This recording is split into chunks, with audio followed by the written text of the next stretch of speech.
kepada yang terhormat Ibu Listiana, kepada yang terhormat rekan guru-guru, dan kepada anak-anak yang dibanggakan. Selamat pagi semuanya. Hari ini kita kedatangan Ibu Listiana akan menjelaskan tentang kesehatan reproduksi remaja dan nanti kesehatan mental. Jadi tolong disimak baik-baik ya. Bila ada yang perlu dicatat, tolong dicatat. Oke? Siap ya?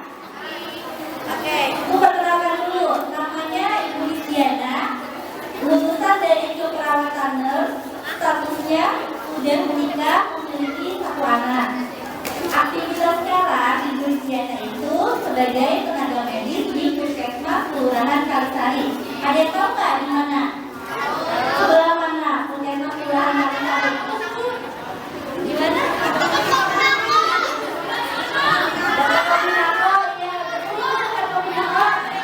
Oke, nanti biar lebih jelas lagi perkenalannya, atau nanti boleh bertanya tentang kesehatan reproduksi, Ibu langsung ke Ibu Listiana ya. Jadi tolong ya, kalau misalnya Ibu Listiana sedang berbicara, berarti kalian ya. Kalau misalnya kalian mau ada pertanyaan, tunggu sampai materinya selesai dijelaskan oleh Ibu Listiana ya. Ya. Oke, semangat pagi. Pagi, luar biasa. SMP 179. Bersama menjadi sang juara. Siap ya?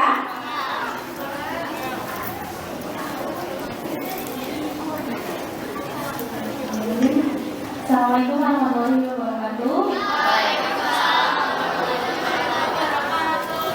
Jadi aku dengar suami kita kompak ya. Assalamualaikum warahmatullahi wabarakatuh.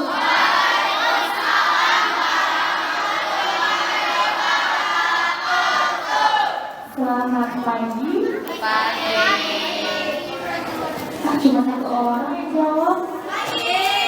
Selamat pagi. Pagi, luar biasa. Baru saya kanan, saya kiri belum ada suaranya. Selamat pagi. Pagi, luar biasa. Selamat pagi. Pagi, luar biasa. SMP 179. Bersama menjadi sang juara. Boleh ditambahin nggak? Kalau saya bilang Kalisari ekstra, ya? Oke? Kalisari ekstra. SMP 179. Bersama menjadi sang juara. Kalisari Ekstra. siap. Oke, teman-teman semuanya, perkenalkan dan sudah dikenalin sama Ibu Guru ya. Saya Listiana. Saya bertugas saat ini di Puskesmas Kelurahan Kalisari. Kalau teman-teman sering nongkrong di kopi aku, sering ngopi-ngopi cantik di sana, pasti nanti sering ketemu sama Puskesmas. Kita juga sering ada pasien di situ, boleh nanti disapa-sapa kalau ketemu di jalan ya. Aku boleh tahu nggak di sini teman-teman dari kelas berapa aja? Kelas 7 semua? Ada berapa kelas hari ini? Wow, banyak ya. Cewek semua cantik ya. Saya Listiana boleh panggil saya. Tadi kalau kata guru panggilnya ibu ya. Kan kita masih seumuran guys. Jadi boleh panggil kakak aja ya. Oke, lanjut aja ke materi ya. Ngantuk nggak ini? Ngantuk? Ada yang begadang? Nonton Piala Dunia? Oh iya. Oke, sip. Ngantuknya kita simpan dulu di kantong, silakan. Silakan ya. Yang belakang ngantuknya kita simpan dulu di kantong, silakan. Silakan ya. Oke, kita semua silakan lihat ke depan ya. Oke. Teman-teman semua, sedikit dari Puskesmas, kita kenalan sama yang namanya kesehatan reproduksi remaja. Teman-teman ada yang udah tahu belum? Ada yang udah ngerti belum? Apa sih kesehatan reproduksi remaja? Tahu? Ada yang tahu? Apa Pak? Secara basic,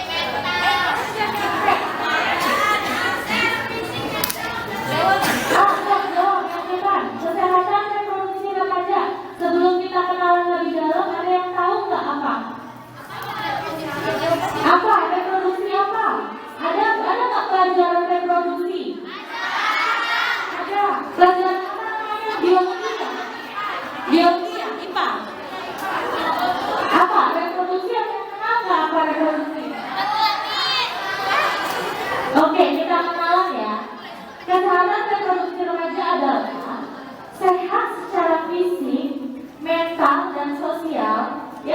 berkaitan dengan sistem, fungsi dan proses reproduksi yang dimiliki oleh remaja.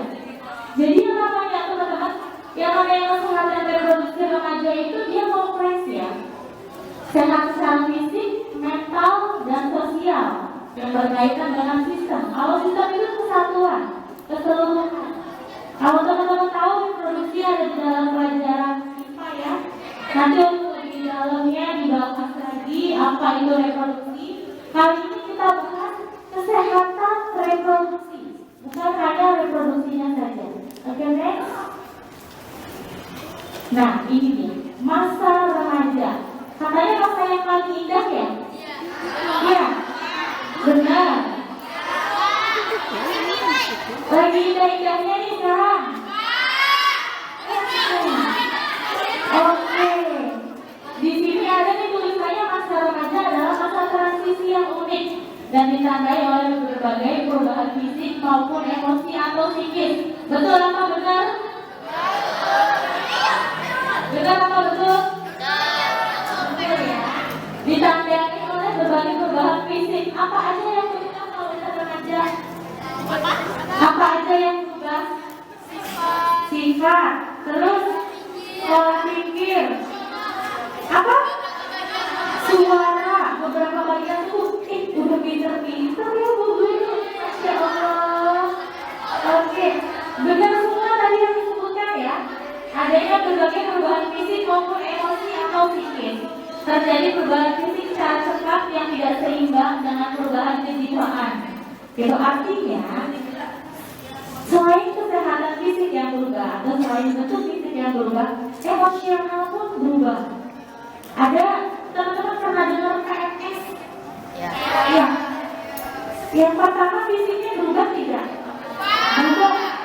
Yang tadinya berubah, kemudian perubahan emosional apa? Jadi sensitif, ya. Jadi kalau teman-teman yang lagi PMS itu berasa senggol bacok, ya. Kayaknya mau terekam aja ya. Nah itu dia salah satu perubahan fisik sama psikis.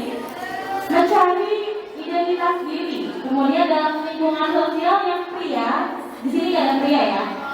Yang pria diperolehkan kebebasan. Kalau wanita kebalikannya, masa-masa remaja untuk pria itu mereka merasa free, mereka merasa bebas, karena mereka merasa sudah menjadi remaja.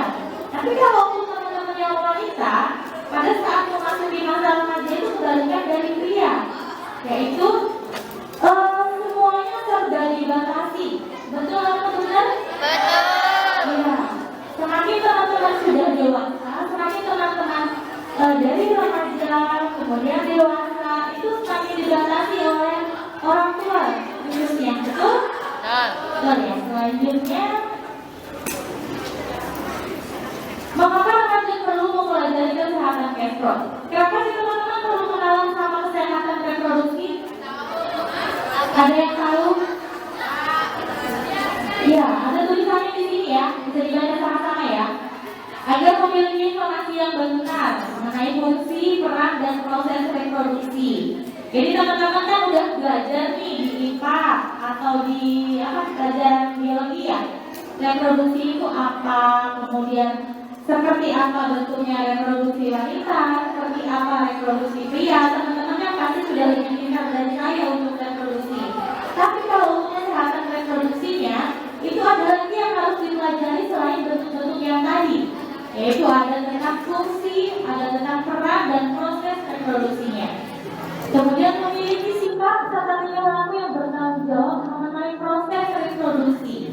Jadi saat kalian tahu atau saat kalian kenal tentang kesehatan reproduksi, bukan hanya bentuknya saja yang kalian tahu dan kalian pahami, tapi teman-teman juga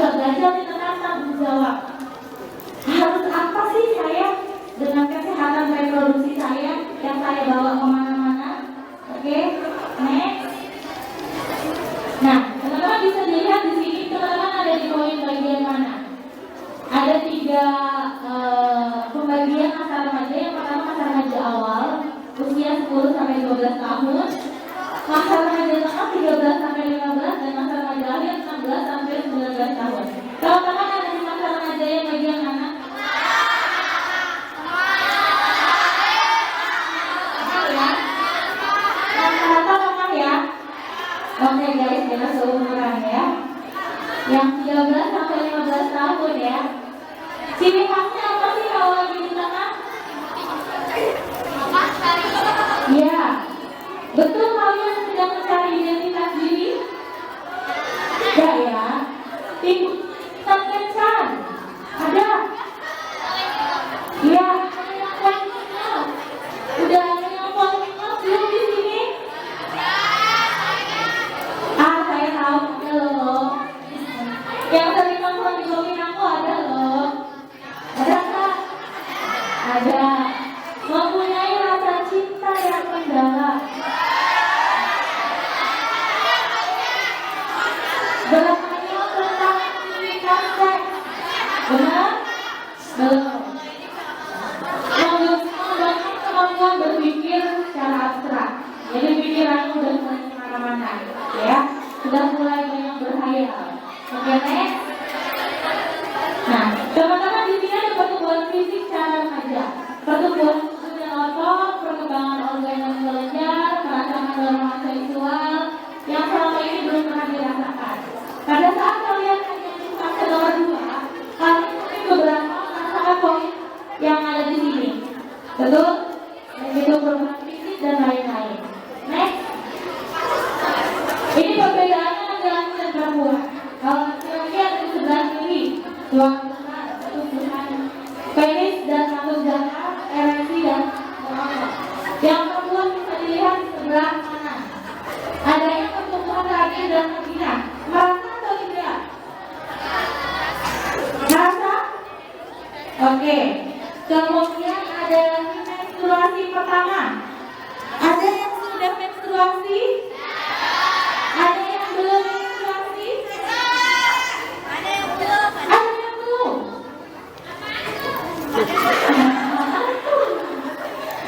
Oke. Kemudian pinggulnya melebar. Kemudian payudaranya membesar. Ini ciri-ciri fisik yang pernah bisa rasakan kalau teman-teman sudah masuk kategori remaja, ya. Next. Ada parameter seksual primer. Yang pertama remaja. Remaja itu ditandai sama yang pria. Ada tinggi basah. Kemudian ada alat kelamin. Halo. Kalau tidak halo boleh dijawab hai. Halo. Hai. Yang poin kedua jangan dibayangkan ya. Yang remaja putri mengalami menstruasi, ya betul. Betul. Oke, next. Nah, tadi kan ada yang primer ya. Primer itu utama. Kemudian ada yang ciri-ciri secara sekunder. Ciri-ciri sekundernya untuk remaja pria bisa dilihat di sini ada tubuh menjadi lebih ganteng, suaranya besar, tubuh bulu-bulu, anakku, tempat-tempat tertentu ada yang jerawat. Yang remaja putri nih teman-teman, buahnya mulai berkembang. Merasa tidak? Ya. Bagian tubuh tertentu menjadi berisi. Merasa ya? Kemudian yang ketiga jerawatan. Nah, ada yang iya, ada yang enggak. Jadi teman-teman tandanya sudah mulai memasuki masa remaja. Next. Kalau yang sebelah kiri ini khusus bagian laki-laki teman-teman. Kalau yang sebelah kanan ini ada bagiannya perempuan. Bagaimana proses terjadinya menstruasi? Ini mungkin lebih jelasnya nanti teman-teman dipelajari di khusus pelajaran apa ya. Ini termezo dan kita kenal dulu. Menstruasi terjadi karena sel telur yang diproduksi oleh ovarium. Jadi teman-teman ada yang belum tahu nggak ovarium itu apa? Ovarium. Gak tahu. Nanti dipelajari di bagian IPA ya, dulunya. Ovarium itu ada di dalam rahim ya teman-teman ya.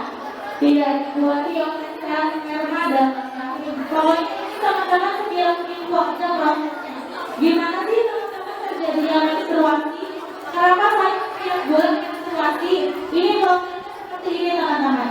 Jadi karena ada sel telur yang tidak diproduksi itu. Ya, jadi spermanya tidak ada yang masuk ke dalam siklus sehingga terjadinya menstruasi.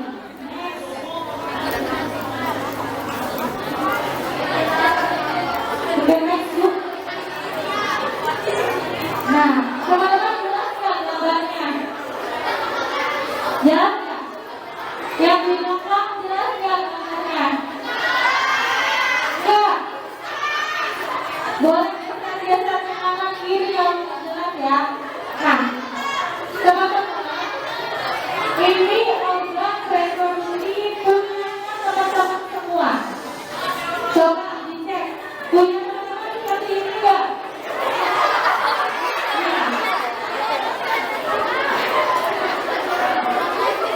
Boleh, silakan. Punya teman-teman seperti ini nggak bentuknya? Nggak? Nggak ya? Kalau dari luar nggak seperti ini ya. Ini teman-teman kita contoh visualnya aja. Jadi kalau teman-teman itu kita buka, kita open, teman-teman bentuknya seperti ini.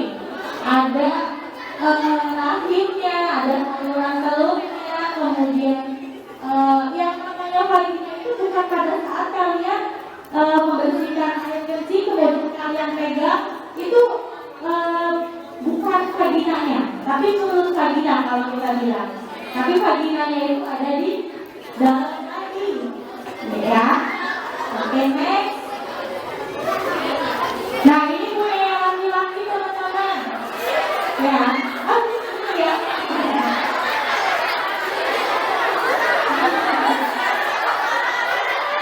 Ayo dicontoh, dicontoh. Oke, teman-teman bisa kenalan ya. Tadi kan sudah kenalan sama yang laki-laki. Kedua, sekarang kita kenalan sama yang laki-laki. Teman-teman gak usah berpikir yang aneh-aneh, gak usah menghayal terlalu jauh, karena tema kita saat ini adalah kesehatan reproduksi. Jadi wajar saja kalau teman-teman akan menemui gambar-gambar yang lucu-lucu gemoy, ya. Gemoy ya. Jadi teman-teman gak usah aneh, ya. Nah, ini punya yang laki-laki teman-teman. Ada beberapa bagian dari mulai dasar sampai dengan bladder. Bladder itu kantong kencing ya. Kantong kencing adanya di atas. Oke? Cukup lihatnya ya? Oke, udah nggak ngantuk ya? Puberti. Teman-teman, ada yang lagi puberti nggak? Ya, puberti atau pubertas, sama saja. Ada ya? Oke, next. Nah, teman-teman, masa-masanya remaja itu kan masa-masa yang indah ya katanya ya. Lagi puber-pubernya ya. Nah, teman-teman juga harus tahu tadi kan itu reproduksi pria. Jadi teman-teman sudah sedikit lebih tahu ya tentang kesehatan reproduksi masing-masing. Nah, teman-teman, apa sih efek sampingnya kalau teman-teman itu nggak kenal, teman-teman itu nggak menjaga kesehatan reproduksi masing-masing? Banyak sekali dampak negatifnya, betul? Betul ya. Kalau misalnya kita membahas tentang reproduksi, otomatis kita menyinggung tentang masalah free sex, betul? Ya. Tidak dimungkiri ya, kasusnya itu memang banyak sekali. Atau yang sudah mulai mencoba-coba pacaran ada? Ada?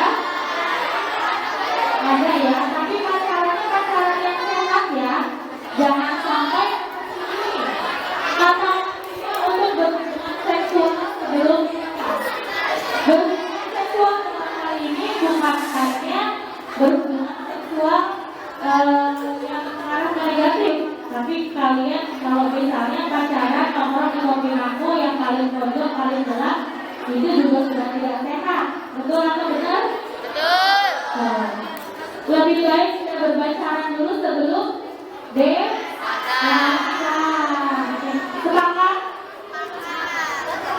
Yang ngomong sepakat cuma 2 orang. Aku baca lagi boleh kedua ya. Boleh teman-teman lihat ke depan. Lebih baik tidak berpacaran dulu sebelum dewasa. Sepakat?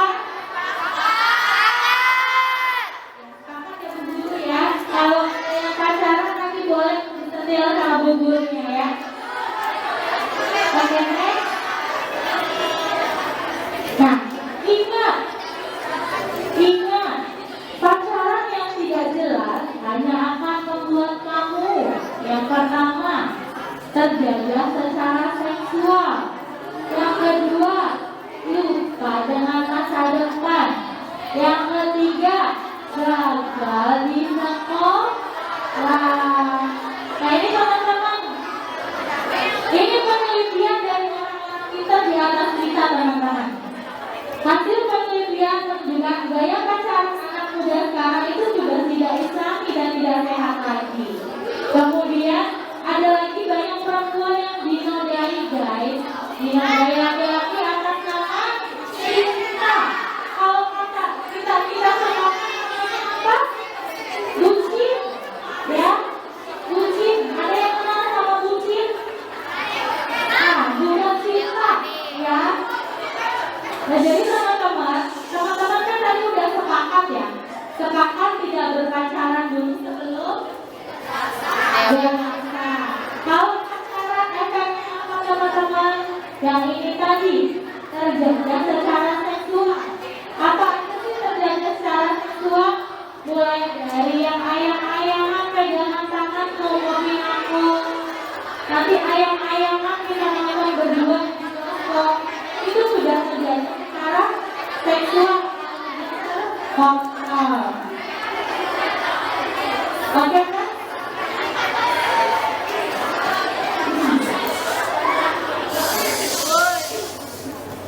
Nah, teman-teman, dari tadi yang masalah kesehatan reproduksi bisa larinya nanti ke bucin, kemudian larinya kalian kalau udah diputusin stres, nangis, kena mental Desi, ya.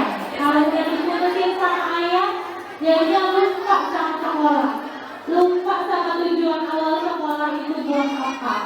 Jadi teman-teman, kalau teman-teman sudah merasa baik itu karena diputusin pacar atau karena memang ada beban tertentu yang teman-teman tidak bisa hadapi sendiri, tolong teman-teman jangan pendam sendiri, ya. Teman-teman bisa cerita diskusikan dengan orang tua, atau bisa cerita tanyakan sama ibu guru, atau lagi teman-teman kita di puskesmas Kecamatan Pasar Bo itu punya yang namanya poliklinik PKPR.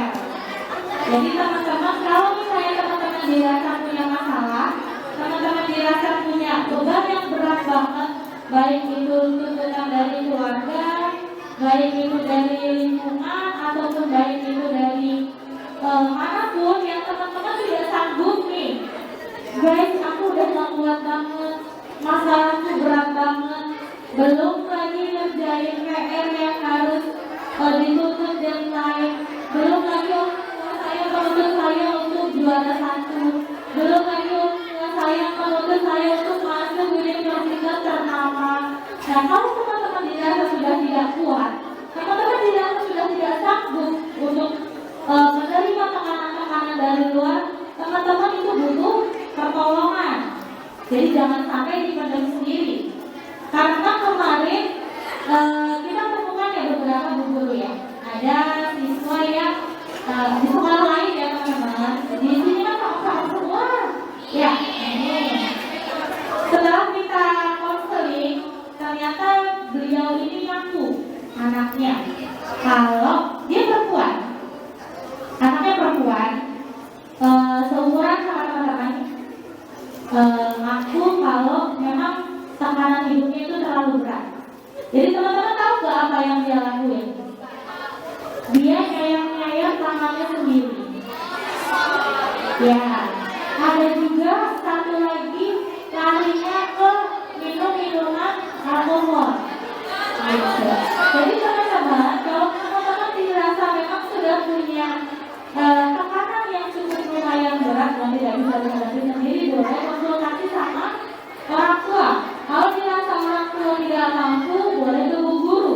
Kalau bu guru juga belum memberi solusi, boleh lari ke tenaga medis. Nanti kalian bisa konsultasi sama dokter atau psikolog. Oke, kakak? Oke, next. Nah, teman-teman, selain tadi, ini salah satu efek negatifnya juga dari yang namanya berpacaran sebelum dewasa. Ya, teman-teman bisa dilihat di depan di sini. Mungkin teman-teman di sini belum merasakan, baru merasakan enaknya aja. Kalau yang namanya pacaran baru yang indah-indahnya aja. Tapi kalau tidak terkontrol, tidak diawasi, pacarannya tidak sehat, efek sampingnya akan seperti di atas teman-teman. Jadi tolong teman-teman sayangi diri teman-teman sendiri, ya. cintai dan bertanggung jawab sama kesehatan reproduksi masing-masing. Next. Nah, pacaran sehat. Sebenarnya pacaran itu gak ada yang sehat ya teman-teman ya. Pacaran itu cuma manis di awalnya aja guys. Ya. Betul? Ayo ngomong paling betul. Ayo dulu. Pacaran itu tidak ada yang sehat ya. Mau apa? Kalau di sini ada teman-teman. Katanya kalau pacaran itu sehat fisik. Artinya tidak ada kekerasan, tidak ada pemaksaan. Itu yang namanya pacaran sehat. Ada tapi yang di belakang ya. Kemudian sehat sosial, tidak melanggar norma-norma sosial atau tetap berhubungan baik dengan teman yang lain. Sehat emosional, saling mengerti, saling terbuka. Kemudian sehat secara seksual, tidak melakukan perbuatan-perbuatan yang dilarang oleh agama. Nah ini katanya ada teman-teman pacaran sehat. Tapi saya yakin 80% kayaknya ya sehatnya sehat di awal doang. Benar apa betul? Iya. Awal-awal masih malu-malu kucing. Kan besok-besok malu-malu kambing bisa. Ya. Jadi carinya yang awal-awal yang aman-aman dulu nih. Dan udah mulai pacaran. Kita kan kemarin boleh ya. Kata Kak Falisdi kemarin boleh loh pacaran sehat.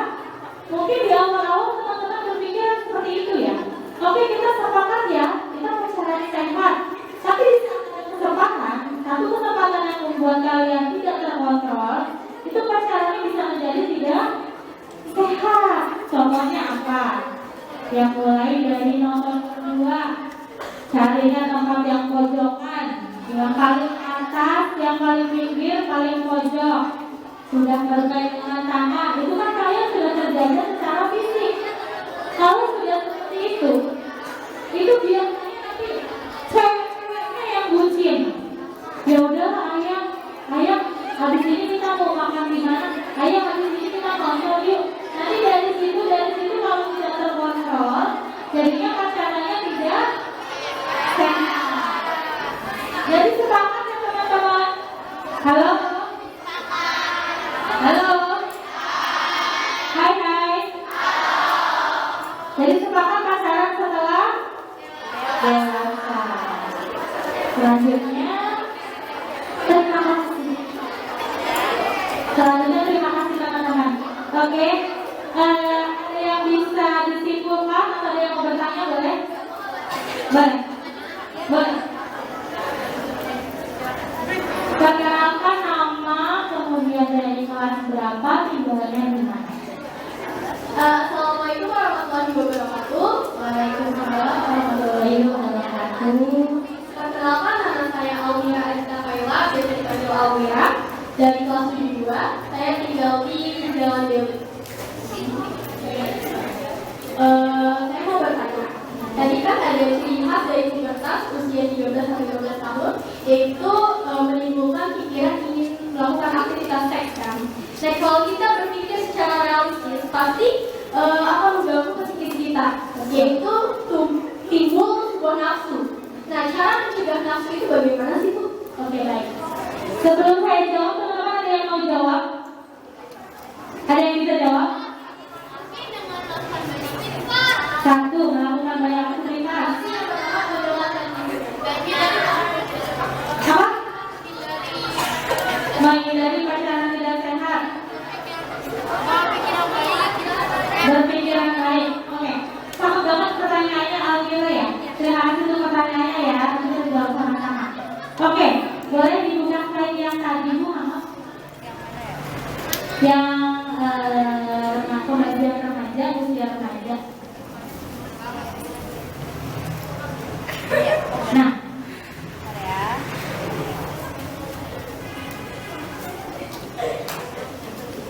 yang ini ya, berhayal aktivitas tentang seks kemudian mengembangkan kemampuan berpikir. Pasti ada rasa ingin mencoba betul. Pasti ada rasa penasaran. Oke, inilah teman-teman. Ini teman-teman yang harus banget teman-teman pahami. Di sini kita berbicara tentang kesehatan reproduksi pada saat remaja. Oke, nanti materi selanjutnya ada lagi tentang kecanduan. Ini bisa nyambung ya, nyambung ke materi kedua. Oke, teman-teman di sini Amira tadi nanya, gimana sih kalau pada saat kita berpikir atau melihat sesuatu yang berhayal, tapi tidak sampai menimbulkan nafsu, betul? Oke, teman-teman harus pahami di sini. Pada saat teman-teman melihat sesuatu atau teman-teman merasakan sesuatu yang sudah berlebihan, yang tidak terkontrol dalam diri teman-teman, itu namanya kecanduan. Ya, pertama lihat, misalnya pertama melihat tentang seperti tadi gambar sistem reproduksi. Teman-teman nanti penasaran nih, kok bentukannya seperti ini ya? Kok jadi kayak gini ya? Kalau nanti seperti ini ditambah seperti ini jadinya seperti ini kali ya? Gitu. Mungkin teman-teman ada berpikiran seperti itu, betul? Nah, saat teman-teman berpikiran seperti itu, teman-teman langsung alihkan. Ya, teman-teman langsung alihkan, teman-teman sampaikan, utarakan apa yang teman-teman rasakan. Bisa dengan orang tua, bisa dengan guru, atau bisa dengan teman-teman sebaya. Ya, jadi teman-teman pada saat muncul perasaan seperti itu, muncul yang dikatakan tadi nafsu ya. Pasti semuanya punya nafsu, betul? Ya. Pada saat kalian kepo, pada saat kalian penasaran tentang gimana ya rasanya, gimana ya bentuknya, atau gimana ya jadinya, teman-teman jangan pendam sendiri. Ya. Makin teman-teman pendam sendiri, makin teman-teman menghayati, makin teman-teman mendalami, teman-teman akan makin terjerumus yang jadinya nanti kecanduan.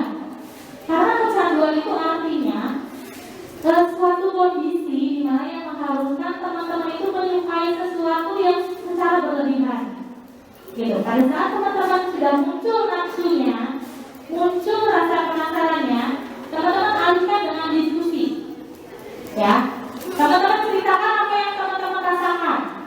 Bisa dengan orang tua, misalnya tadi saat teman-teman melihat gambar-gambar sistem reproduksi, mungkin terlihat di benak teman-teman, kok seperti itu ya? Kalau seperti itu, kalau nanti begini, jadinya gimana ya?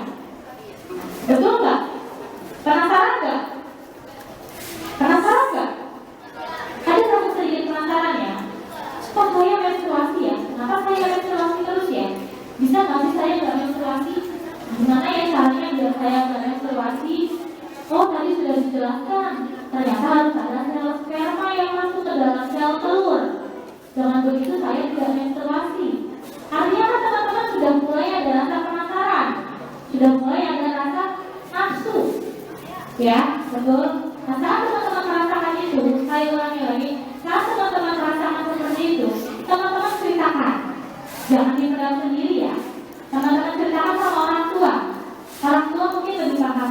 Bun, mama, tadi aku dapat informasi tentang ini loh, Pak.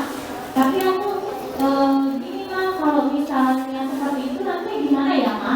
Mungkin kalau misalnya di forum teman-teman mau untuk mengutarakan, bisa utarakan dengan keluarga.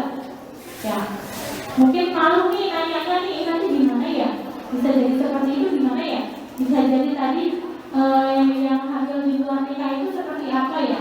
Nanti kalian, kalau kalian mendalami, kalau kalian benar-benar fokus sama apa yang kalian pikirkan tanpa ada yang mengontrol, takutnya nanti kebablasan. Jadi teman-teman harus ceritakan apa yang teman-teman rasakan. Di saat pikiran-pikiran negatif itu sudah muncul, di saat nafsu-nafsu itu sudah mulai muncul, kalian harus alihkan. Ya, bisa dengan mengutarakan, bisa dengan kegiatan yang lainnya. Oh ini udah skip lah, ini kan nanti aja tahunya kalau saya sudah dewasa. Seperti itu ya. Ada lagi teman-teman yang mau ditanyakan?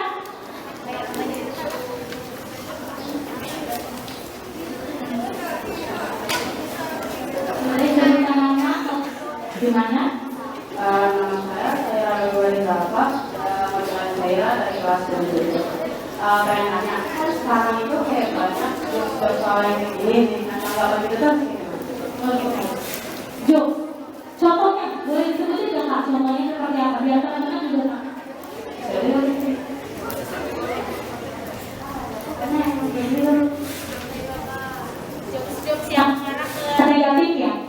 jokes-jokes yang menggiring opini teman-teman buat melakukan seperti itu? Oke.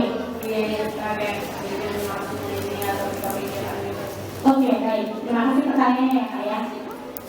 Sekarang sudah banyak banget ya teman-teman ya. Nanti ada kaitannya juga dengan materi kedua. Itu namanya kecanduan pornografi. Kalau yang jokes itu kan bisa masuknya ke pornografi ya teman-teman ya. Pornografi itu bisa dalam berbagai bentuk, betul? Bisa dengan video, betul? Bisa juga dengan gambar, bisa juga dengan jokes tadi yang disebutkan, ya. Cara menjelaskannya gimana sih? Biar saya nggak tertarik, biar saya nggak kepo. Oke, teman-teman di sini sudah mulai menginjak masa remaja. Teman-teman di sini sudah ada di fase remaja tengah, yang artinya teman-teman di sini sudah mulai mencari identitas diri. Teman-teman di sini sudah mulai timbul keinginan, baik itu keinginan berkencan, keinginan yang lain, ataupun keinginan yang mengarah ke kegiatan positif.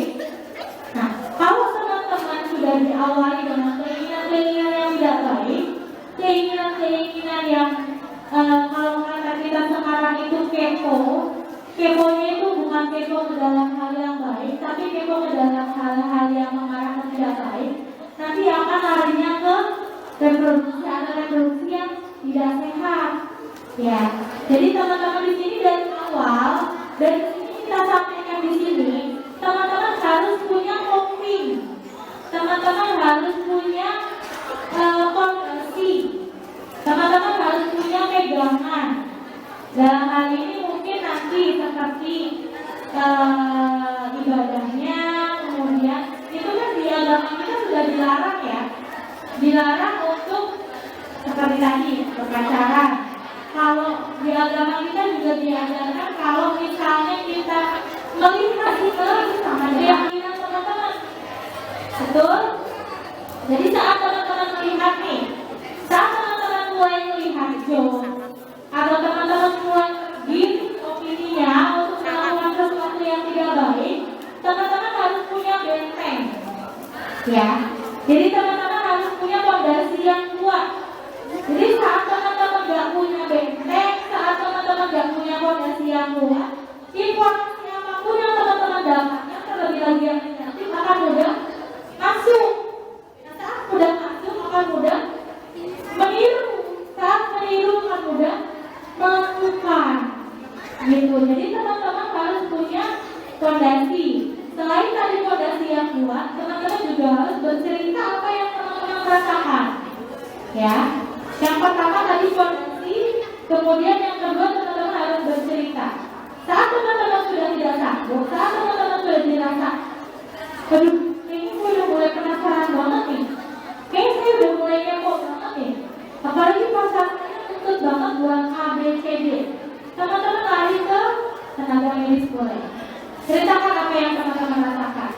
Jadi jangan sampai ada tekanan, jangan sampai ada paksaan dari orang luar. Ya, yang merusak fondasi teman-teman sendiri. Ada lagi? Ya, 3 ya Bu. Terakhir ya, nanti kita lanjut ke materi kedua. Assalamualaikum warahmatullahi wabarakatuh. Perkenalkan, aku Dulu Saudara Akbar yang terkira biologi dari kelas 2. Saya mau nanya, kan lagi ada masa remaja teman sedang mencari identitas diri. Nah itu caranya gimana sih? Juga silakan teman-teman kita kepo. Itu sebenarnya siapa sih? Cara mencari identitas diri. Oke, baik. Itu kenapa kadang BC itu 2 kali sebulan? Oke, dan itu dampaknya apa? Oke, baik. Teman-teman, Bilkis tadi nanya, teman-teman semua itu ada di poin kedua, ada di masa remaja tengah. Ciri khasnya apa? Ciri khasnya itu sedang mencari identitas diri. Ya, betul. Teman-teman belum paham nih. Teman-teman sekarang kelas 7 ya.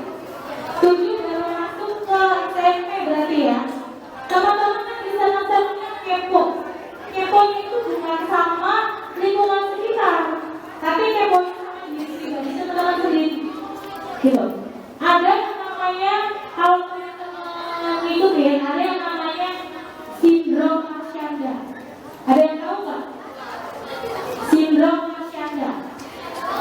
Nggak ada. Jadi sindrom Marshanda itu teman-teman kita kenal itu sebagai self diagnostic. Jadi teman-teman, kadang-kadang teman-teman pada saat mencari jati diri atau mencari identitas diri, teman-teman itu paling sering self diagnostic. Artinya teman-teman mendiagnosis diri teman-teman sendiri. Gitu. Contohnya seperti ini. Saat teman-teman bersosialisasi dengan lingkungan dan teman-teman dirasa, aduh kayaknya saya nggak masuk sama geng ini, saya nggak masuk sama geng ini, kayaknya saya bipolar deh, kayaknya saya punya kelainan deh. Nah, di situ saat teman-teman sedang mencari jati diri, mencari jati diri itu banyak hal. Mencari jati diri itu seperti mencari karakter, mencari teman-teman itu saya maunya seperti apa ya, saya nanti mau ngapain ya, aduh kayaknya saya orangnya seperti ini deh, saya orangnya extrovert, saya orangnya introvert, saya kayaknya nggak bisa deh bergaul sama teman-teman, atau saya nggak bisa deh ada di keramaian, kalau saya ada di keramaian nanti saya menjadi sepi gitu. Nah itu salah satu ciri saya sedang mencari jati diri. Jadi kalian lagi hitung nih, lagi cari kenyamanan kalian itu ada di mana? Gitu. Apakah nyamannya sama itu ada di keramaian, saya bisa bersosialisasi, itu saya merasa nyaman.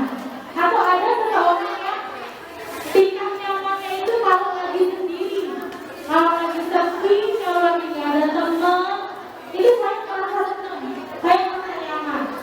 Ada juga kalau misalnya yang bangunnya masalah sedikit, sudah bilang, aduh saya kayaknya bipolar deh. Nah teman-teman di situ tuh, teman-teman pasti melewati masa-masa itu, melewati masa-masa di mana teman-teman sedang mencari jati diri. Nah saat teman-teman sedang mencari jati diri, teman-teman harus fokus apa yang menjadi tujuan. Contohnya, sekarang kalian datang ke sekolah, tujuannya buat apa? Tujuannya buat apa? Belajar. Ada yang datang ke sekolah tujuannya buat cari pacar? Ada ya? Nah, kalian harus tahu apa tujuan kalian datang ke sekolah. Tujuannya untuk belajar. Selama kalian menjalani proses belajar, pasti ada kendala-kendala, pasti ada tantangan-tantangan yang harus kalian hadapi. Nah, di situ namanya kalian sedang mencari jati diri, sedang mencari kenyamanan. Saya nyamannya seperti apa? Apakah saya nyaman berteman atau bersosialisasi di keramaian, ataukah saya lebih nyaman sendiri di pojokan di kelas? Seperti itu. Jadi kalian, kalaupun misalnya ada teman-teman kalian yang memang nyamannya itu sendiri, nyamannya itu ada di pojokan kelas, kalian jangan judge, ya. Kalian jangan judge, dia orangnya gak asik nih, dia orangnya gak bisa bergaul nih. Kadang tingkat kenyamanan orang itu kan beda-beda ya teman-teman ya. Kita gak bisa sama ratain semua orang itu harus sama kayak kita. Saya senangnya di tempat keramaian nih, saya senangnya nongkrong sama teman-teman di kopi nangko, senangnya ngopi. Tapi ada beberapa orang yang saya lebih santai di rumah, saya lebih nyaman di rumah. Jadi di saat itu, di saat kalian mencari jati diri, di saat kalian mencari seperti apa sebenarnya diri kalian, kalian harus fokus pada tujuan kalian. Contohnya untuk sekolah, fokus kita untuk belajar. Saat ada tantangan-tantangan di sekolah, kita konsultasikan. Saat kalian memang tidak bisa untuk menangguhnya sendirian, dan kalian ceritakan sama guru kendalanya di pelajaran seperti apa.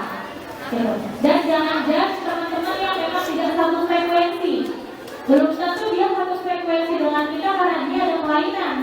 Tapi karena balik lagi ke yang tadi, kita kenyamanan seseorang itu berbeda-beda. Ya teman-teman ya. Oke. Untuk selanjutnya kita untuk materi kedua dulu ya. Nah, ini teman-teman. Tadi materi pertama udah tentang kesehatan reproduksi. Materi yang kedua tentang masalah kecanduan pada remaja. Tadi sudah dibahas ya teman-temannya di materi 1 ya. WHO itu organisasi kesehatan dunia. Yang dikatakan remaja WHO itu dari umur kemudian masa remaja adalah masa peralihan antara masa anak-anak dan dewasa. Adanya perubahan fisik, hormon, tuntutan lingkungan, dan perlu adaptasi. Ini dia yang tadi teman-teman ya. Teman-teman semua di sini tadi yang masih pakai bajunya merah putih, kemudian sekarang sudah berubah lagi bajunya jadi biru putih. Nah itu ada masa-masa peralihan, ada masa-masa adaptasi juga. Yang tadinya mungkin kelas 6 SD-nya masih pakai kaos kutangan doang, masih pakai celana pendek doang, jajan ke warung, sekarang sudah punya rasa malu. Malu kalau pakai kaos dalam doang keluar. Betul? Nah itu yang namanya masa peralihan. Oke, next. Remaja sebagai aset harusnya. Halo. Hai. Oke. Teman-teman tahu nggak? Teman-teman semua di sini itu aset. Iya. Teman-teman semua itu di sini adalah aset. Jadi kalau aset itu harusnya semuanya itu sehat, semuanya terdidik dan berkepribadian baik. Karena apa? Teman-teman semua itu di sini adalah penerus. Teman-teman semua di sini adalah aset. Mungkin suatu saat nanti teman-teman yang ada di sini menggantikan posisi saya berdiri di sini, atau teman-teman yang ada di sana menggantikan posisi ibu guru yang ada di depan. Jadi teman-teman semua di sini itu adalah aset, generasi penerus dari kita semua yang ada di depan. Maka dari itu teman-teman harus sehat, harus terdidik baik secara formal ataupun informal, dan harus berkelakuan baik. Next. Nah, teman-teman di sini semua sehat nggak? Yakin? Ada yang tidak sehat? Ada ya? Oke. Ada yang tidak sehat secara fisik? Satu, bilang tidak sehat secara fisik ya? Ada. Ada yang tidak sehat secara jiwa? Ada. Angkat tangan yang tidak sehat secara jiwa? Ada? Tadi ada yang teriak enggak? Mana yang ada? Ayo. Ada yang Mental health tuh keren banget. Ada yang kena mental health? Oh ada di belakang. Oh kamu belakang banyak yang kena mental health ya? Bagus yang kecil ya? Oke. Ada yang tidak sehat secara sosial? Oke. Ada yang nanya? Ya. Saya jelasin satu-satu. Teman-teman, pada saat teman-teman datang ke sini, itu tadi teman-teman sebagai aset, yang pertama teman-teman harus sehat. Sehatnya sehat seperti apa, Kak? Yang pertama sehat secara fisik. Dari atas sampai kepala tidak ada keluhan, tidak ada batuk, tidak ada pilek, tidak ada demam. Artinya teman-teman sehat secara fisik ya. Makanya teman-teman bisa hadir dalam pertemuan hari ini. Yang kemudian sehat secara jiwa atau mentalnya. Yang tadi mental atau sehat secara jiwa itu identik dengan psikis, identik dengan berpikir, pikiran. Jadi teman-teman yang datang ke sini harus sehat dulu nih fisiknya dan psikisnya. Jadi dalam artian teman-teman tidak ada tekanan dari manapun, teman-teman sehat secara psikis, tidak ada gangguan secara mental, tidak ada. Mungkin kalau di kedokteran, di bahasa medisnya, kesehatan jiwa itu ada yang namanya skizofrenia atau halusinasi. Halusinasi juga tuh temannya banyak banget teman-teman. Ada halusinasi penglihatan, ada halusinasi pendengaran, ada halusinasi perabaan. Jadi saat teman-teman datang ke sini, kalau teman-teman datangnya itu dengan secara sadar, teman-teman sehat secara jiwa, sehat secara mental. Tapi kalau teman-teman datang ke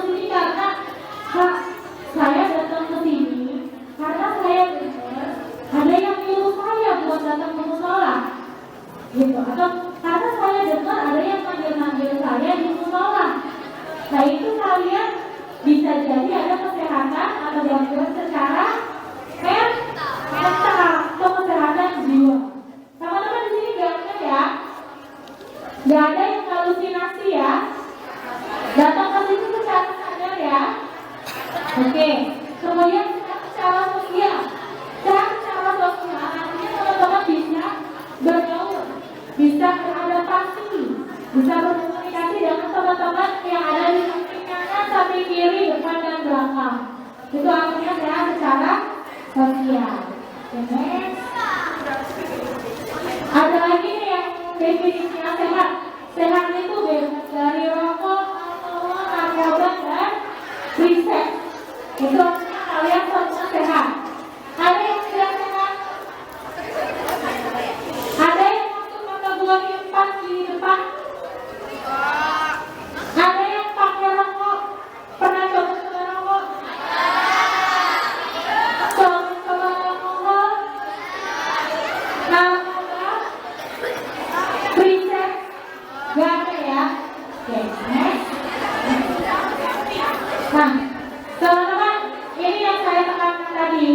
Materi kedua itu tentang masalah kecanduan. Teman-teman tahu nggak arti dari kecanduan itu apa?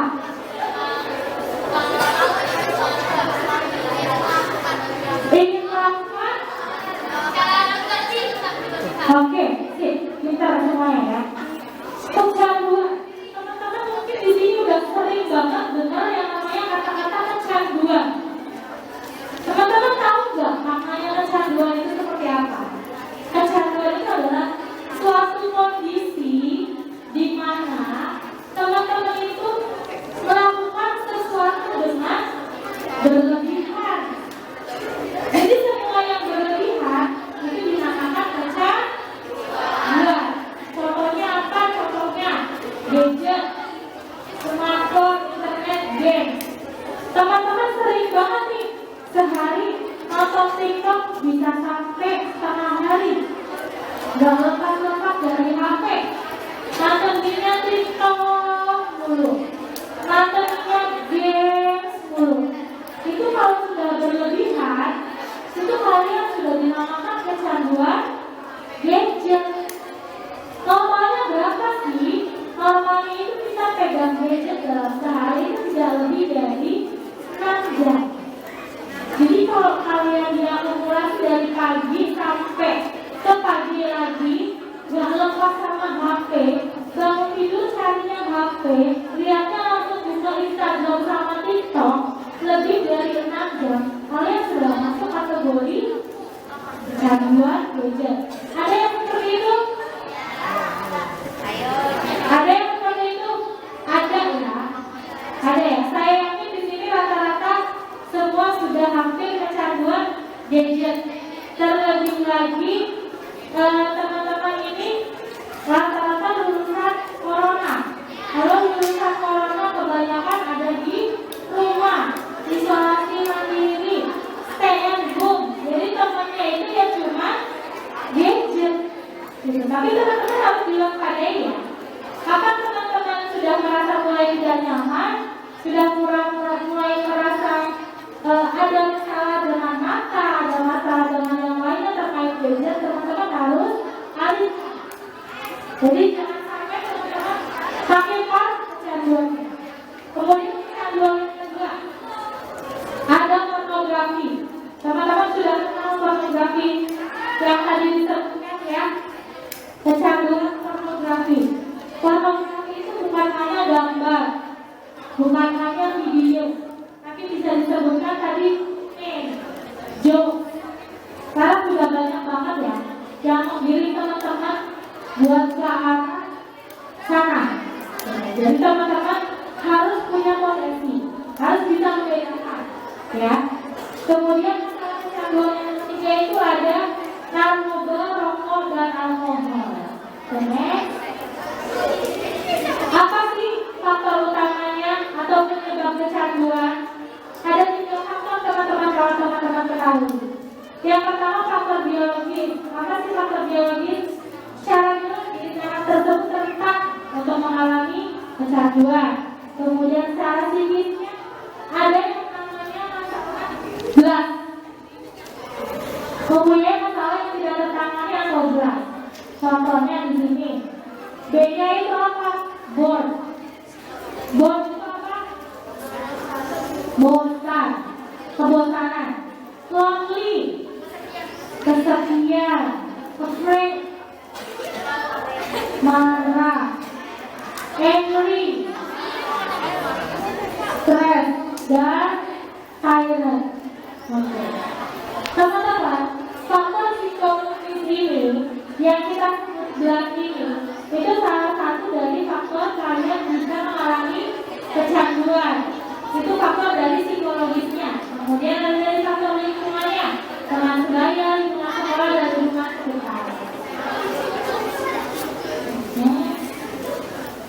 Yang pertama,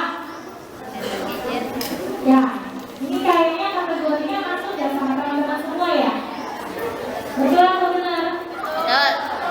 Semuanya ada dalam diri teman-teman semua, betul? Yang pertama, main gadget terus-menerus, gerak mager. Betul. Betul. Yang kedua, antisosial atau kurangnya minat sosial. Betul. Contohnya gini teman-teman, ada temannya yang naik motor, parkir di depan parkiran, terus temannya jatuh. Yang kita lakuin pertama apa? Yuk, stop, kedua. Biasanya teman-teman itu langsung ngambilnya HP. Hebatnya dia jatuh, dia di TikTok. Nah, itu sudah mulai dari kurangnya minat sosial. Betul atau benar? Betul ya. Rata-rata kalau sudah mulai kecanduan, kalian itu sudah peduli sama teman kanan kiri kalian. Kalian itu sudah tidak ada rasa empati. Kurangnya rasa empati terhadap lingkungan sekitar. Kalau kalian sudah kecanduan, jadi kalian fokus sama dirinya kalian masing-masing.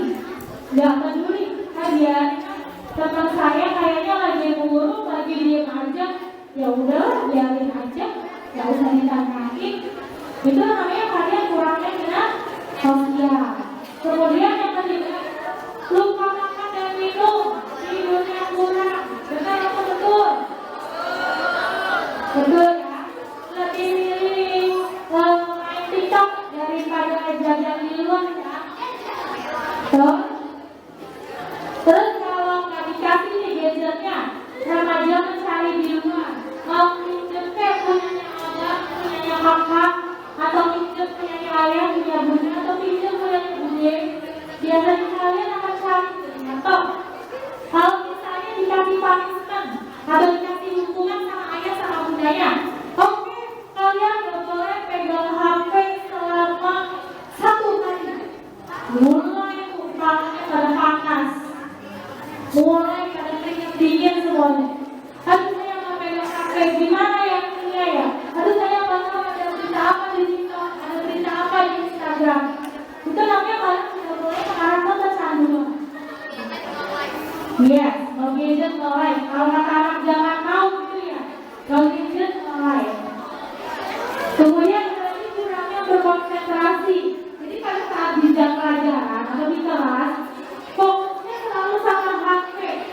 Ada WA masuk saya dari ayah, ada info apa ya? Saya belum pegang HP dari pagi. Pasti langsung carinya HP. Konsentrasinya ke HP. Padahal di dalam kelas. Kemudian tidak mau aktivitas di luar rumah atau pengennya pulang dulu. HP-nya ketinggalan pusing banget, nggak fokus belajar di sekolah. HP-nya ketinggalan di rumah, otaknya ikutan ketinggalan di rumah. Padahal tujuan kalian kesini untuk belajar.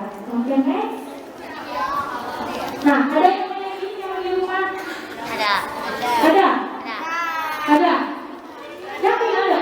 Rata-rata ada semua ya? Yes. Ayahnya pegang HP, bundanya pegang HP, teman-teman pegang HP. Jadi jarang banget buat quality time, buat ngobrol. Apa sih dampaknya kalau kebanyakan pegang HP, kebanyakan pegang gadget? Yang pertama, tubuhnya kurang gerak, tubuhnya kurang optimal, tulangnya sakit, ada yang matanya minus, lehernya sakit, kebanyakan nunduk ke bawah ngeliatin HP. Kemudian kurangnya sosialisasi sudah pasti, seperti tadi ya, malah mau diviralin, bukannya ditolongin dulu. Benar. Dan di kebanggaan penglihatan tadi, kemudian sulit fokus dan minat baca berkurang. Jadi teman-teman, kalau zaman saya dulu banget, gak banget sih. Zaman saya dulu itu belum ada HP kayak sekarang. Belum ada HP yang bisa Google itu belum ada. Jadi kemana-mana mau ngerjain tugas, saya carinya perpustakaan. Karena perpustakaan itu tempat satu-satunya di mana dulu zaman saya bisa menemukan banyak banget informasi dari buku-buku yang kita baca. Makanya teman-teman, orang-orang zaman dulu itu senang banget yang namanya baca buku. Punya banyak banget koleksi-koleksi buku. Sekarang saya tanya sama teman-teman di rumah. Teman-teman punya koleksi buku apa di rumah? Apa? Terus ada lagi? Buku filsafat sama. Ada lagi? Anime. Oke, baik. Komik. Ada lagi? Kalau zaman kita dulu teman-teman, setiap pelajaran itu pasti kita punya bukunya. Karena kalau nggak punya bukunya, kita nggak tahu dapat materinya seperti apa. Kita nggak tahu besok guru nerangnya seperti apa. Kalau sekarang teman-teman enak, semuanya serba gadget. Jadi kalau misalnya gurunya nanya nih, apa ya pengertian dari kecanduan? Yang teman-teman pegang apa? HP. Yang teman-teman cari apa? Google. Kita searching Google, kita cari apa itu kecanduan. Itu tuh sumbernya dari A sampai Z, semuanya udah ada di Google. Itu mungkin dampak positifnya, tapi dampak negatifnya kurangnya minat membaca. Jadi bacanya cuma sekilas-sekilas aja kalau di Google. Jadi cuma pengertiannya aja yang kita ambil, cuma permukaannya aja. Jadi kalau misalnya kita minat bacanya meningkat, lebih enak buka buku, itu di situ banyak banget informasinya.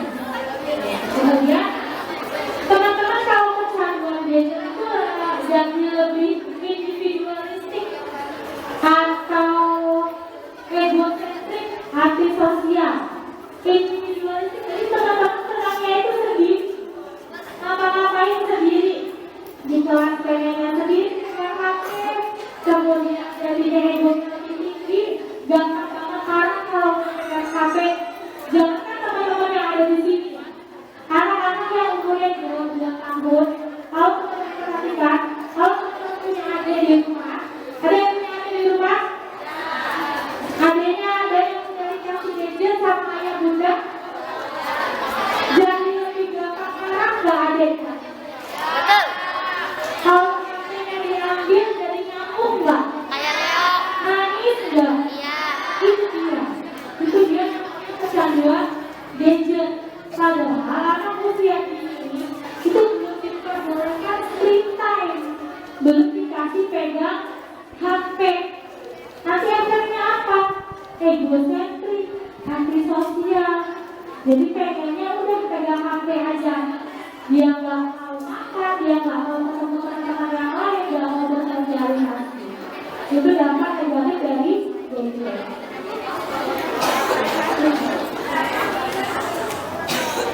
Gimana teman-teman cara mengatasinya? Yang pertama, kerjasama. Harus punya peraturan di rumah, harus punya kesepakatan sama orang tua. Yang ini saya sebutin kurangnya terbaik secara bertahap. Misalnya dari jam 7 menjadi 6 jam. Kemudian buat yang kota main gadget hanya ada di hari libur. Kemudian tidur dengan aktivitas yang menarik, upayakan bersosialisasi dengan teman sebaya. Jadi teman-teman, gimana sih caranya teman-teman bisa lepas gadget? Yang pertama teman-teman harus punya kesepakatan sama orang rumah. Karena yang mengontrol teman-teman di rumah itu orang tua. Jadi kalau teman-teman di rumahnya punya peraturan, boleh pegang gadget hanya di hari Sabtu dan Minggu. Nah itu nanti akan menjadi habit, akan menjadi kebiasaan. Jadi harus dibatasi. Oke, kemudian harus ada yang mengontrol. Kalau misalnya orang tua tidak bisa mengontrol, boleh kakaknya, boleh sepupunya, asal ada yang mengontrol. Jadi harus dibatasi penggunaan gadget. Kemudian tentang pornografi. Tadi yang sudah dijelaskan ya teman-teman ya. Teman-teman, ada nggak yang suka selfie? Banyak ya. Sama, saya juga suka selfie. Tapi kalau misalnya selfie-nya masih dalam batas wajar, itu masih normal.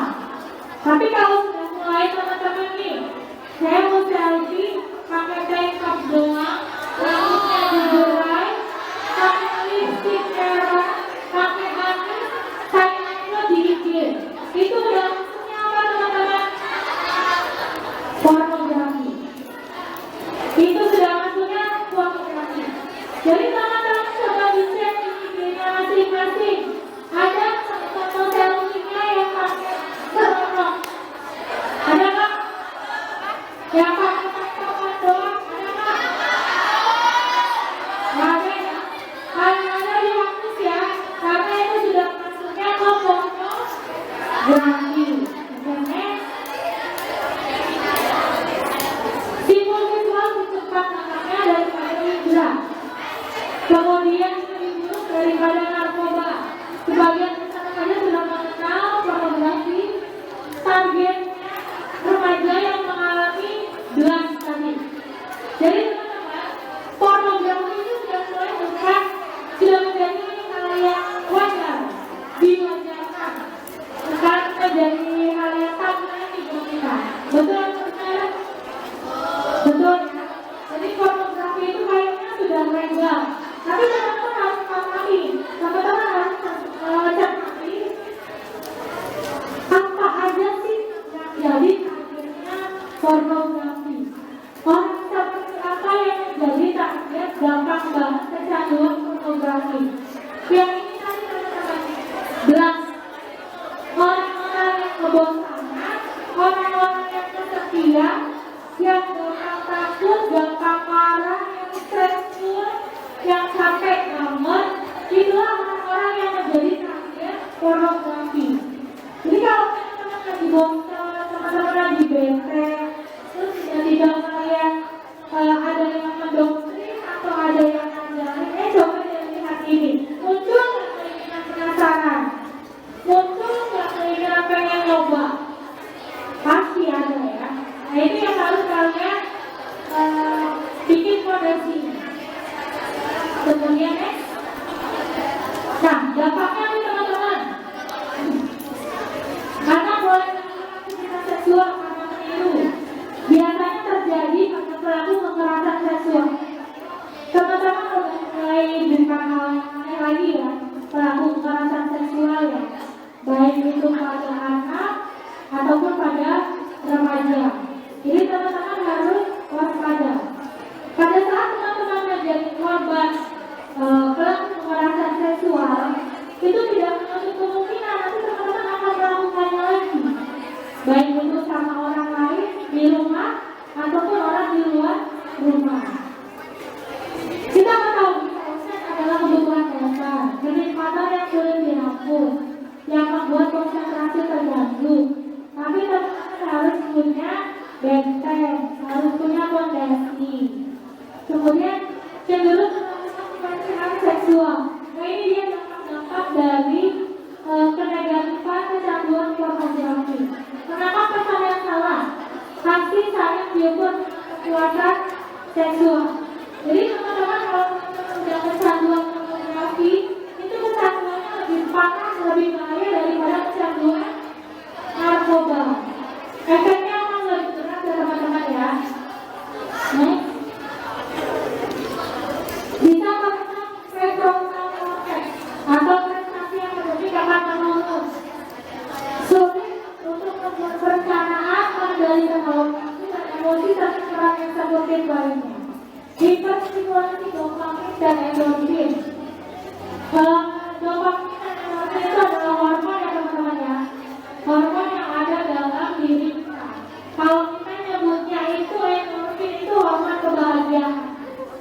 Jadi nanti kalau yang kecanduan, bisa otaknya itu jadi atrofi atau mengecil atau bisa sampai rusak. Nah, selain kecanduan pornografi ada juga kecanduan nafsa. Kalau kasusnya semakin meningkat ya teman-teman ya. Kemarin di Kalisari juga kita kerjasama sama Satpol PP Kelurahan Kalisari. Ada beberapa warga yang anak sekolah, tawuran, dan beberapa ditemukan menggunakan nafsa atau narkoba. Kasusnya sudah mulai banyak banget teman-teman. Jadi sudah ada nih di sekitaran teman-teman. Teman-teman harus waspada ya. Jangan sampai betul-betul kecanduan. Gitu. Kemudian, nah teman-teman, ada yang udah tahu nggak nafsa itu apa?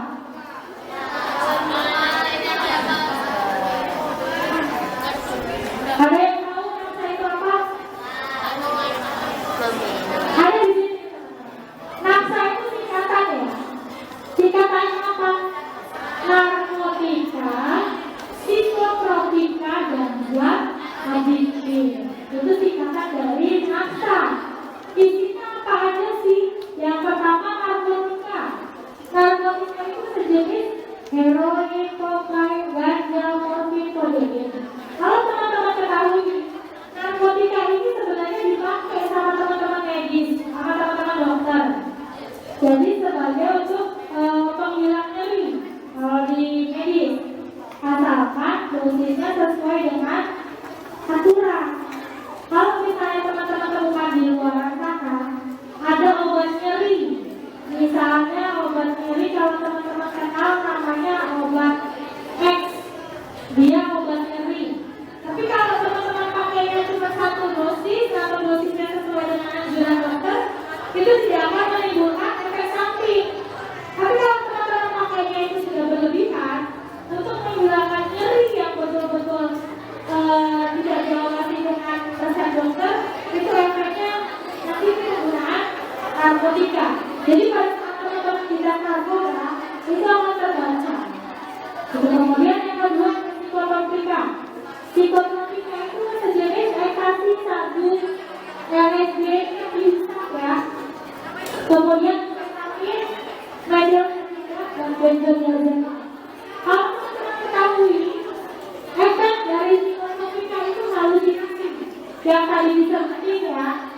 Kalau efek dari narkotika itu buat hilang nyeri. Efek sampingnya itu apapun yang kalian rasakan itu udah hilang aja gitu sakitnya. Tapi kalau psikotropika timbulnya itu halusinasi. Kemudian zat adiktif seperti alkohol, asam dan tembakau. Nah, teman-teman boleh lihat juga, ini salah satu nafsa, namanya candu. Ya, saya juga belum pernah ketemu aslinya seperti apa, tapi kurang lebih gambarnya seperti ini ya. Jadi teman-teman harus waspada kalau ada yang nawarin seperti ini. Itu bukan sayuran, bukan makanan, bukan buah-buahan, bukan bunga, tapi itu candu, sejenis narkotika atau nafsa. Yang ini koka, mungkin gambarnya kurang jelas ya teman-teman ya. Tapi teman-teman lebih kenal ke ganja. Yang tadi boleh ya. Kalian mungkin lebih kenal ini ya, lebih sering lihat ya. Ini namanya ganja, sejenis nafsa juga. Di sini ada teknik pemakaian, ada ketergantungan, dari mulai ketergantungan, penyalahgunaan, pemakaian situasional, pemakaian rekreasi sosial, pemakaian coba-coba sampai ke resiko tinggi. Jadi awalnya mulai dari mana teman-teman? Mulai dari kecanduan. Nah, nanti efeknya akan ke resiko tinggi. Nah, teman-teman kita bisa deteksi diri kapan sih kita dikatakan kecanduan nafsa gitu.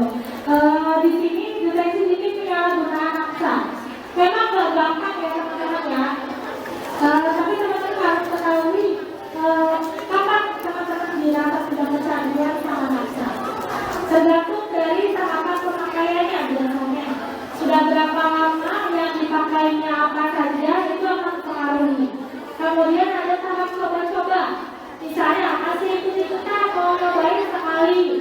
Nanti besoknya lagi ikut-ikutan sampai nanti jadi resiko tinggi, yaitu ketergantungan. Kemudian apa sih tahap ketergantungan itu? Biasanya gejalanya gampang teman-teman. Tergantung dari jenisnya, jumlahnya, frekuensi, cara dan lama pemakaiannya seperti apa nanti akan terlihat. Nah, keadaan yang perlu diwaspadai, perubahan sikap dan perilaku, perubahan fisik, ditemukan maksa atau perawatan, ditemukan sedang perawatan maksa pada orang lain. Perubahan perilakunya apa aja sih kalau teman-teman udah kecanduan khususnya maksa? Yang pertama prestasi di sekolah menurun, itu sudah pasti ya, karena mengganggu semuanya ya. Kemudian emosional, lebih mudah marah, mudah tersinggung. Ada nggak teman yang kayak gini? Ada yang badan meningkat, badan turun, gigi yang nggak terawat dan lain-lain. Kemudian kalau yang udah kecanduan atau ketergantungan biasanya itu di rumahnya punya alat sabu. Kalau yang sudah ketergantungan, kalau teman-teman tahu alat sabu itu dia kayak apa ya? Bisa terbuk, tapi cara pakainya itu di botol kayak ada sedotan gitu. Kalau teman-teman sudah menemukan ada yang seperti itu, bisa tolong dilaporkan ya. Penanganannya seperti apa? Seperti yang tadi sudah kita sampaikan. Jadi kalau teman-teman dirasa punya suatu beban yang tidak ditanggung sendiri, kalian bisa konsultasi, bisa dengan keluarga, bisa dengan guru di sekolah, ataupun perlu penanganan medis, bisa rujuk ke ahlinya, seperti psikiater dan lain-lain. Oke, terima kasih.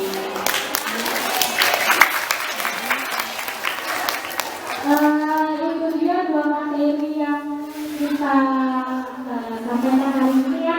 Yang pertama tentang kesehatan reproduktif remaja, yang kedua tentang kecanduan. Untuk materi yang kedua kecanduan, ada yang mau disampaikan? Saya yang di belakang tadi yang tunjuk tangan anak, boleh langsung Kak. Ada yang mau nanya Mbak? Satu orang ya?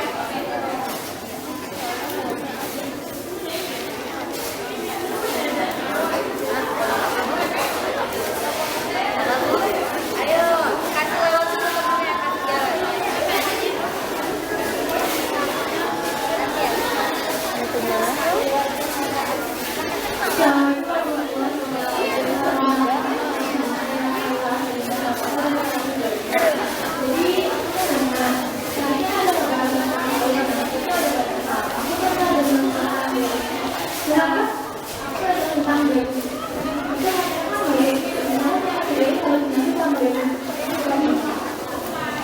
Terima kasih Kak dari namanya Oke teman-teman, kalian tadi nanya, ada yang namanya halusinasi dan ada yang namanya delusi. Ya. Kalau dalam kategori kesehatan mental atau kesehatan jiwa itu kurang lebih sama saja. Tidak ada bedanya antara halusinasi dan delusi. Jadi yang ditimbulkan pun efeknya akan sama saja.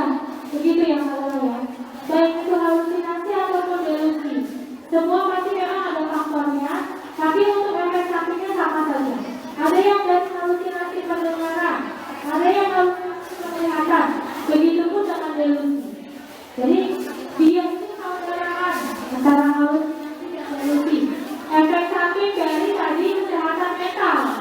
Jadi saat teman-teman sudah mulai ada masalah di kesehatan mental, teman-teman sudah mulai harus mencari partner biar tidak ada kesehatan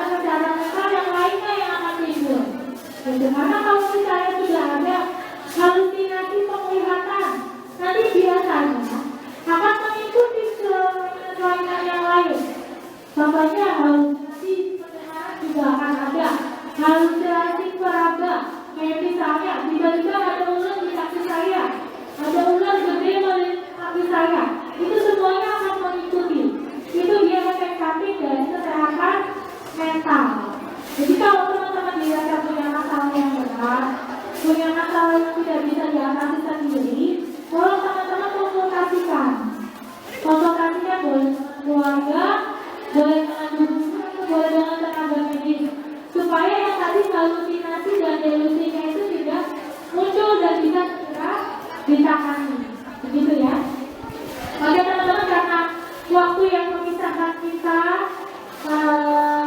Dua materi sudah kita sampaikan. Kalau memang teman-teman pengen nanya lebih lanjut, ada pertanyaan-pertanyaan yang kurang dimengerti atau bahasa-bahasa yang kurang dimengerti, boleh teman-teman tanyakan ke saya. Boleh hubungi nomor di bawah ini. Oh, ada ya? Boleh nanti ketemu saya di depan atau boleh datang ke puskesmas ketemu saya. Nanti teman-teman bisa sampaikan, baik itu ke guru ataupun ke kami di petugas kesehatan di puskesmas Kelurahan Kalisari. Oke, teman-teman sekedar info sedikit ya. Tadi saya sudah singgung tentang poli PKPL. Jadi Kak, poli PKPL, jadi itu poli khusus anak remaja. Jadi kalau teman-teman ada keluhan, apapun itu keluhannya, baik itu keluhan fisik, keluhan psikis, teman-teman jangan sungkan-sungkan buat datang ke poli PKPL. Di situ nanti teman-teman bisa konsultasi sepuasnya, ya. Bisa cerita tentang masalah apa saja yang teman-teman hadapi. Di puskesmas Kalisari ada, di puskesmas Brigif juga ada. Oke, teman-teman itu saja yang bisa saya sampaikan. Kurang dan lebihnya saya mohon maaf. Bila ada kekurangan datangnya pada diri saya, bila ada kelebihan itu memang kuasa dari Allah Subhanahu wa Ta'ala. Kurang lebihnya saya mohon maaf. Assalamualaikum warahmatullahi wabarakatuh.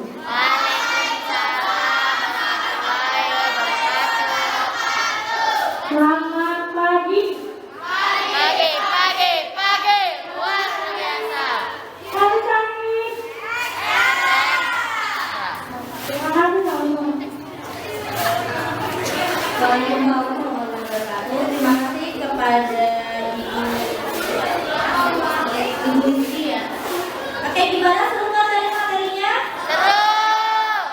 Kalau masih ada yang mau tanya, berarti bisa langsung ke puskesmas Kalisari ke bagian poli PKPR. Poli PKPR itu untuk khusus penanganan remaja. Jadi kalian bisa curhat ya di situ ya. Oke, untuk materinya nanti kalian habis ini istirahat. Selanjutnya nanti akan ada saja untuk mengisi materi yang ketiga terakhir. Jadi